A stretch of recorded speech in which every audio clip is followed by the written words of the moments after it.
ECT temperature niya ay 99 degrees Celsius. Dapat aandar yung fan yan pagdating ng 98 degrees Celsius. Kung sira ang fuse at ang relay, dito yung matatagpuan sa engine bay. So, buo lahat. Settings ay ganito. Off ang AC, todo ang blower, todo ang heater. Gamit ka lang ng isang tools. So, pitikin mo to, aandar yan. So, umandar. Itong fan, napakahina na yan. 2019 Suzuki Celerio CVT. So, ang problem nito ay overheat. So, paano ito nakarating dito sa Valenzuela from San Jose del Monte na hindi nag-overheat?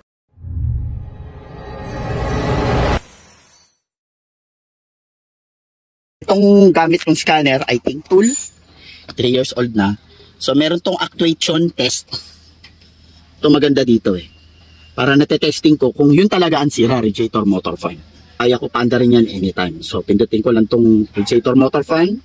On. Okay. At i-on ko. So, naka-on na, ayaw matrigger. So, yan, ayaw matrigger. So, chinek na natin. Bago kami magpalit, chinecheck namin kung sira ang fuse at ang relay. Dito yung matatagpuan sa engine bay. So, buo lahat.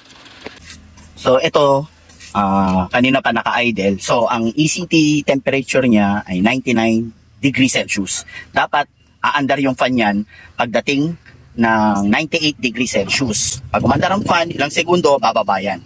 So, ang technique dyan, pag nasiraan kayo ng radiator motor fan, ito lang. Dahil HVAC system tong Celerio, HVAC system. Pag sinabing HVAC system, heating, ventilating, air conditioning system. So, ito yan. So, kapag nangyari sa inyo yan, nasira yung radiator motor fan, todo yung blower. At todo yung heater. So, makikita nyo, current ECT reading ay 99 degrees Celsius. So, bababa yan. So, ang buga niyan ay napakainit. So, ito yung magiging output vent ng init ng makina ng sasakyan through radiator. Ayan, bumababa. Oh. Dadaan sa heating coil. Bumababa. So, yan lang ang technique niyan. So, ito ay para sa mga HVAC system na air conditioning. So, karamihan ng Suzuki ay HVAC. So, yan, hindi ka na mag-overheat. Yan, 96 degree pababa. So, ang settings ay ganito. Off ang AC, todo ang blower, todo ang heater. So, buksan nyo lang ang bintana. Buksan nyo lang ang bintana para yung init ay hindi kayo makulob sa loob. Yan. So, mainit yan. Pero tuloy-tuloy ang pagbaba ng temperature na yan. Nakita nyo, from 99 degree to 94. So, dapat ang trigger on yan ng engine coolant temperature through sensor ay aandar ang radiator motor fan sa 97 degree. Dahil sira ang radiator motor fan, hindi siya na-trigger on.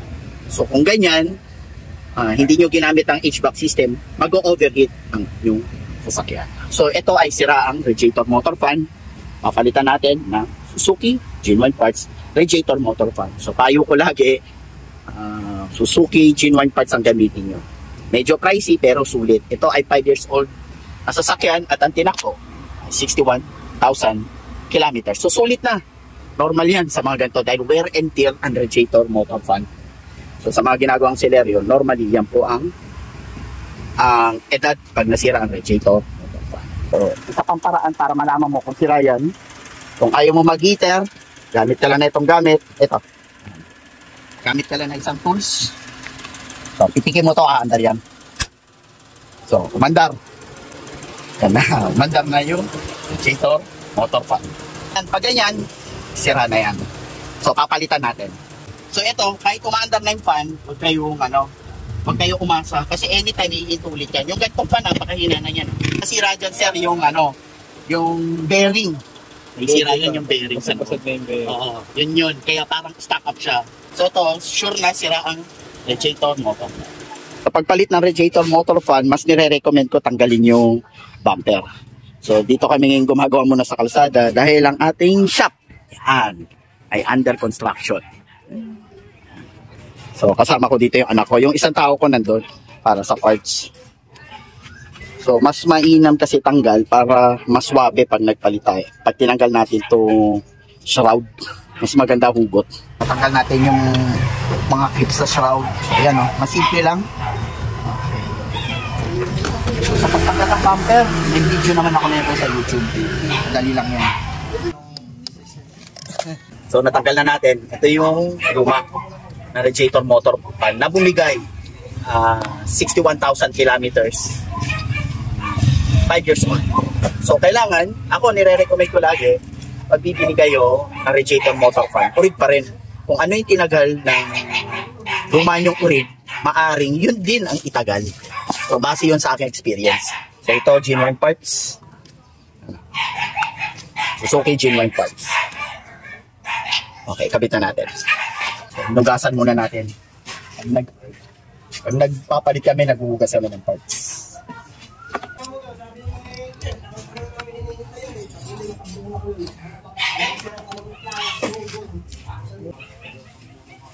Okay.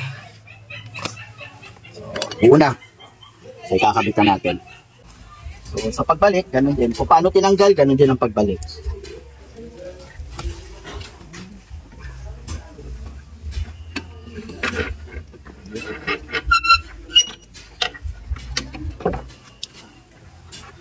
So, kailangan makaawit yan doon sa baba.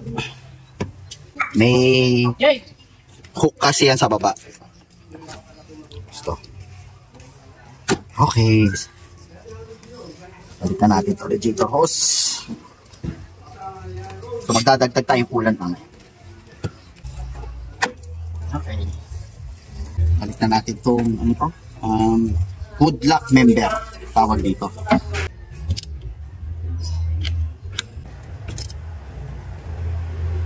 Okay. So, testingin muna natin yung fan. Gagamit tayo ng scanner. Hindi natin papada rin ang makina. At i-test natin yan through scanner. Ignition on lang to. So, bago natin balik lahat, testingin natin. So, itong scanner na to, ting tool, ay may actuation test. So, kahit hindi umandar ang makina, kaya natin kontrolin yung mga pwede nating paandarin. Kagaya nito, radiator motor fan. Okay. Papandarin natin. Testingin natin kung gumagana. On natin. Yun. In-on lang natin. Umaandar. So, ignition on lang to. Off. On. So, ibig sabihin, tama yung kabit natin. So, mas malakas para kanina. Ito, sir, naka-treatment. Off. Kanina, mahina. So, yan. Ito. So, pwede na natin balik. Pero papaandarin na natin habang nagbabalik para ma-testing natin mabuti yung sasakyan. Guys, nakabitan natin lahat, pati bumper. So, tinetesting lang natin ulit, pinapainit. Tinetesting natin na umabot to sa normal temperature kung saan mag-trigger yung pag-on ng radiator motor fan before 98 degree. So, kanina bago natin mabuo, actuation test natin to or actual test. So, andito yung scanner sa loob. So, ang temperature ay 10 degree. So, painitin natin pa. Titignan natin kung aandar siya before 98 degree. So, yun ang normal temperature kung saan matitrigger yung radiator motor fan para mag-on. At bababa up to 90 degree. So, hintayin natin umabot ng before 98 degree. So, ayan na. So, current temperature natin ay 96 degree yan, going 97. So 97 na. So tingnan natin kung magti-trigger on yung radiator motor fan. Before 90 degree yan, aandar yung fan. Tingnan. Makikita nyo naman yung radiator fan kung mag-on. Okay, yun. So nag-on. Yan yung tamang on and off ng radiator motor fan. So yan, umaandar na. Yan, malakas. Yan. So, bababa yan up to 90 degree. Yan. So, nag-off na yung fan. So, bumababa na yung temperature. So, yan. Oh, goods na. Pag nasira yung radiator motor fan, so, magbabago yung lamig pag nagloloko na yung radiator motor fan. Dahil magkasamang pinapalamig na radiator motor fan ang condenser. So, ito pwede na natin balik sa on. So, bubuksan na natin aircon. So, hindi maapektuhan na yung lamig niya. So that's all guys. Thank you for watching.